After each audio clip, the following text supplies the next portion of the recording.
పోయి ఫోటోలు దిగే రీల్స్ చేసే ఉద్దేశంతో ఏమన్నా ప్రమాదం. విజయనగరం జిల్లా రాజంలో ఆశా వర్కర్స్ యూనియన్ ఆధ్వర్యంలో నిరసన చేపట్టి ఆశా వర్కర్లకు కనీస వేతనాలు, పీఎఫ్, ఈఎస్ఐతో కూడిన ఉద్యోగ భద్రత కల్పించాలని ప్రభుత్వాన్ని డిమాండ్ చేశారు. అన్ని రకాల సెలవులు, ప్రయాణ భద్రతలు, ఖాళీ పోస్టుల భర్తీ, పెరుగుతున్న జనాభాకు అనుగుణంగా ఆశల సంఖ్య పెంపు, 10 లక్షల బీమా, నాణ్యమైన మొబైళ్లు, యూనిఫామ్లు అందించాలని కోరారు. సమస్యలు పరిష్కరించకపోతే ఉద్యమాన్ని మరింత ఉధృతం చేస్తామని యూనియన్ నాయకులు హెచ్చరించారు. చెప్పి ఈవేళ మేము డిమాండ్ చేస్తున్నాం. 7 ఏళ్లుగా ఆశా వర్కర్లకు వేతనాలు పెంచలేదు.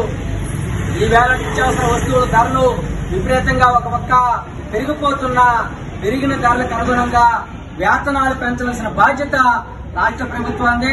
రాష్ట్ర ప్రభుత్వం వేతనాలు పెంచకుండా ఆశా వర్కర్లతో పనిచేయించుకోవడం ఇది దుర్మార్గం.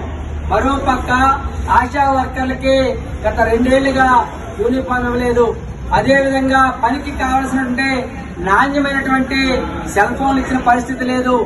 ఆశా వర్కర్లకి ఆరోగ్యం బాగోలేకపోతే కనీసం సెలవులు ఇచ్చిన పరిస్థితి కూడా లేదు. ఇవాళ ఆశా వర్కర్లు అనేక ఇబ్బందులతో, పని ఒత్తిడితో ఇవాళ పనిచేస్తున్న పరిస్థితి ఉంది.